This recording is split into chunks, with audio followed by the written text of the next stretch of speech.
নমস্কার, সুভদ্রাদির কিচেনে আপনাদের সকলকে স্বাগত। আশা করি সকলে ভালো আছেন, সুস্থ আছেন। কলমি শাক আমরা জানি একটা অত্যন্ত পুষ্টিকর খাবার এবং দুপুরে ভাতের প্রথম পাতে খেতে তো খুবই স্বাদ। এই কলমি শাক নানাজনে নানাভাবে করেন। আমি একটু আমার মতো কিভাবে করলাম সেইটাই আপনাদের সঙ্গে শেয়ার করছি। এই ধরনের রান্নাটা আমি মূলত শিখেছি আমার শাশুড়ি মায়ের কাছ থেকে। কিভাবে করলাম দেখুন। প্রথমে বাজার থেকে যে ধরনের শাকগুলো কিনে আনি তার মধ্যে যেগুলো একটু হাইট শর্ট সেই রকম ধরনেরই দেশি শাক যেগুলো বলে, মানে চাষ করে হয় বা মাঠে ঘাটেও শুকনো অবস্থায় হয়, সেই ধরনের শাকগুলোকেই বাজার থেকে একটু খুঁজে কিনে আনি। তারপর সেগুলোকে ভালো করে প্রথমে একটু ধুয়ে নিয়ে তারপর সেইগুলো হাত দিয়েই ছিঁড়ে ছিঁড়ে এরকম বড় বড় টুকরো করে কেটে নিই। মানে মোটামুটি একটাকে 2 টুকরো কি 3 টুকরো করেছি। তারপর আবার ভালো করে ধুয়ে টুয়ে নিয়ে জল ঝরিয়ে এবার খালি কড়াইতে কোনো তেল মশলা ছাড়া শুধু কড়াইতে আমি প্রথমে শাকটাকে ভাপিয়ে নিলাম। তার জন্য সামান্য শুধু একটু নুন দিয়েছি আর কাঁচা লঙ্কা 2-3টে ভেঙে বা চিড়ে সেইভাবে যা খুশি দিতে পারেন। এইভাবে দিয়ে দেখুন প্রথমে একটু ঢাকা দিয়ে দিয়েছিলাম।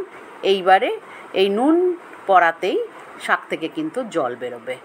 আমি প্রথমে শাকটাকে উপরের অংশটাকে তলার দিকে পাঠিয়ে নিচের অংশটাকে ওপরে নিয়ে আসলাম।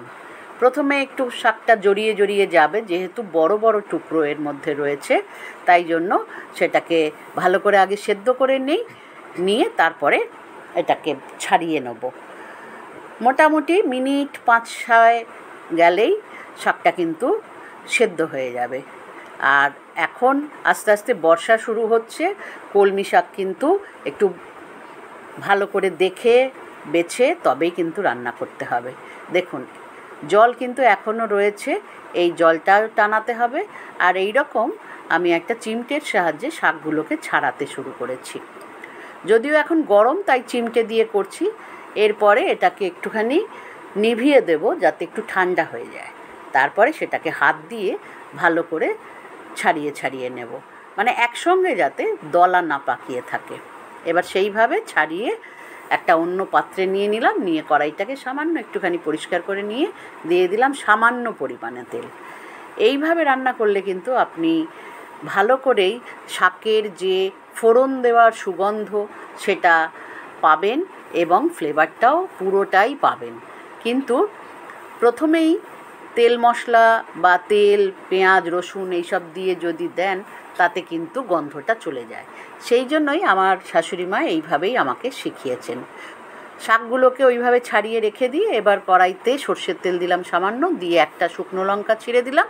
এবারে একটা পেঁয়াজ কুচি ভালো করে প্রথমে ছেড়ে দিলাম, দিয়ে সামান্য নাড়াচাড়া করে একটু লালচে রং ধরলেই এবারে দিয়ে দিলাম 8-10টা রসুন থেতো করে নিয়েছি, সেইটা দিয়ে এবার ভালো করে নাড়াচাড়া করে এবার সেই ভাপিয়ে রাখা শাকগুলো দিয়ে দিলাম।